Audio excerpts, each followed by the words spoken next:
আল্লাহর নবী মুহাম্মদ সাল্লাল্লাহু আলাইহি ওয়াসাল্লাম তিনি বলেন যে জামাতের সাথে কোনো ব্যক্তি যদি নামাজ আদায় করে তার সওয়াব এবং মর্যাদা এবং সম্মান আল্লাহ তাআলা আকাশচুম্বী করে দেন।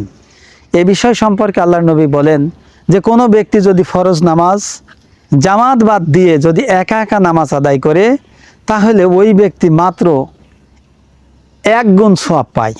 আর কোনো ব্যক্তি যদি ফরজ নামাজ জামাতের সাথে মসজিদে গিয়ে যদি নামাজ আদায় করে আল্লাহ তাআলা ওই ব্যক্তিকে 27 গুণ বেশি সওয়াব ওই ব্যক্তির আমলনামায় আল্লাহ তাআলা লিপিবদ্ধ করে দেয়। কোন ব্যক্তির তুলনায়? যিনি একা একা ঘরে বসে নামাজ আদায় করেছে। ওসমান রাদিয়াল্লাহু তাআলা আনহু থেকে চমৎকার আরেকটি হাদিস বর্ণিত আছে।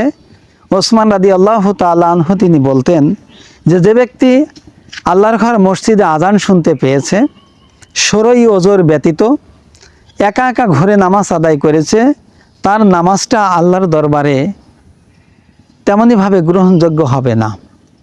অন্যান্য সাহাবীরা জিজ্ঞেস করতেন, হে ভাই ওসমান, তার মানে কি? তখন তিনি বলতেন যে আল্লাহ তাআলা তার জন্য 27 গুণ সওয়াব তার জন্য বরাদ্দ করেছে, কিন্তু কোনো ব্যক্তি যদি জামাতে নামাজ আদায় না করে একা একা যদি ঘরে নামাজ আদায় যদি করে আল্লাহ তাআলা তাকে মাত্র 1 গুণ সওয়াব তার আমলনামায় লিপিবদ্ধ করে। সুতরাং এই 1 গুণ সওয়াব পাওয়া মানেই এইটা আসলে সেই প্রকৃত নামাজ হয় না।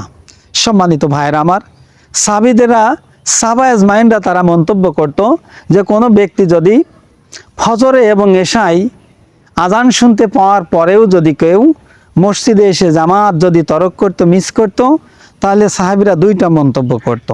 একটা মন্তব্য যে লোকটা হয়তো অসুস্থ অবস্থায় পীড়িত অবস্থায় বাড়িতে পড়ে আছে, যার ভিত্তি করে সে মসজিদে এসে জামাতে নামাজ আদায় করতে পারেন নাই, অথবা লোকটা হয়তোবা মুনাফিক হয়ে গিয়েছে।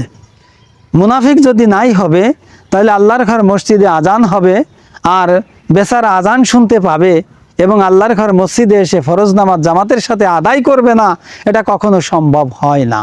সুতরাং সাহাবীরা এই 2টা মন্তব্য করতেন। এই জন্য আমি আপনাদের সকলকে উদাত্ত আহ্বান করব যে আমরা ফরজ নামাজ, বিশেষ করে যারা নামাজ পড়ি, অবশ্যই জামাতের গুরুত্ব প্রদান করতে হবে। জামাতের সাথে নামাজ আমাদের আদায় করতে হবে, তাহলে আমাদের সওয়াবের দিক থেকে আমরা 27 গুণ বেশি সওয়াব আমরা অর্জন করতে পারবো। কেননা আল্লাহ রাব্বুল আলামিন তিনি বলেছেন, ইন্না সলাতা তানহা আনিল ফাহশাই ওয়াল মুনকার, নিশ্চয় নিশ্চয় নামাজ মানুষকে অন্যায় অশ্লীল পাপের কাজ থেকে বিরত রাখে। আপনি যদি 5